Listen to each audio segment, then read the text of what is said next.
If you have $500,000 or more to spend on a home here in Amarillo, your search is eventually going to come down to a cage match between two neighborhoods. In this corner, the Colonies, and in this corner, the Greenways. On paper, they look identical. They're right next to each other in Southwest Amarillo. They both feature luxury custom homes, and they both have manicured landscaping. But ask any local, and they will tell you the vibe could not be more different. One is designed for prestige and privacy, and the other is designed for community and activity. And crucially, they feed into two completely different school districts. I'm Kayla Melton, and today we are settling the debate. We're breaking down the architecture, the schools, the hidden taxes, and the lifestyle to help you decide, are you a Colonies person or are you a Greenways person? So let's start with the Colonies. If I had to describe this neighborhood in one word, it would be grandeur. When this neighborhood was master planned, they weren't trying to build a suburb. They were trying to build a European village. Look at the architecture. You see steep roof pitches, heavy stone accents, turrets, and intricate brickwork. The minimum square footage requirements here are strict. You aren't going to find a small starter home. This is a forever home territory. The amenities here match the vibe. We have the 50-foot clock tower, covered bridges and fountains. It's quiet, it's stately, and if your goal is to host dinner parties in a formal dining room and have the most impressive curb appeal in town, you buy in the Colonies. Now, let's cross the street over to the Greenways. The word here is flow. The Greenways was designed around one specific feature, the Parkway System. See this trail here? This isn't a sidewalk, it's a dedicated greenway that runs behind the houses.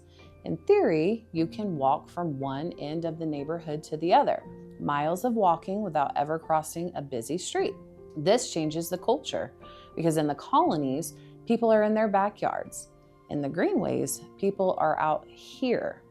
You see strollers, you see joggers, kids on bikes, and people walking dogs at 7 o'clock on a Tuesday. It feels younger, it feels more alive. The architecture is a bit more modern, more Texas Hill Country than French country. But the architecture might not matter because for parents, this decision is usually made for them by the school boundaries. This is the Great Divide. The Colonies mostly feeds into Amarillo ISD, specifically the legendary Amarillo High School. Amarillo High School is the old guard, massive tradition, huge alumni network, centrally located. The Greenways feeds into Canyon ISD, specifically West Plains High School. West Plains is a brand new school. The facilities look like a college campus. It represents the new growth of the city. Do you want the sandy tradition or the new facilities in Canyon ISD? You have to pick your house based on that answer. Now, let's talk about money. Specifically, the money they don't put on the Zillow listing. Both neighborhoods have a hidden tax called a PID, which is a public improvement district. You know those pretty fountains in the Colonies and the manicured trails and the Greenways? The city doesn't mow those for free. You pay for them. And in the Greenways, for example, the HOA is cheap. It's about $122 a year. But you will see a separate line item on your tax bill for the Public Improvement District assessment. It can be $900 to $1,000 a year, depending on your lot size. The Colonies has a similar structure. So when you're budgeting, don't just look at your mortgage. Add roughly $100 a month for the privilege of living in the park. So who wins?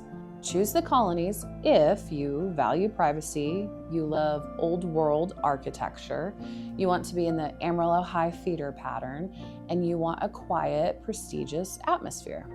Choose the Greenways if you're active, you want to walk your dog without dealing with traffic, you prefer Canyon ISD school system, and you want a front porch community vibe.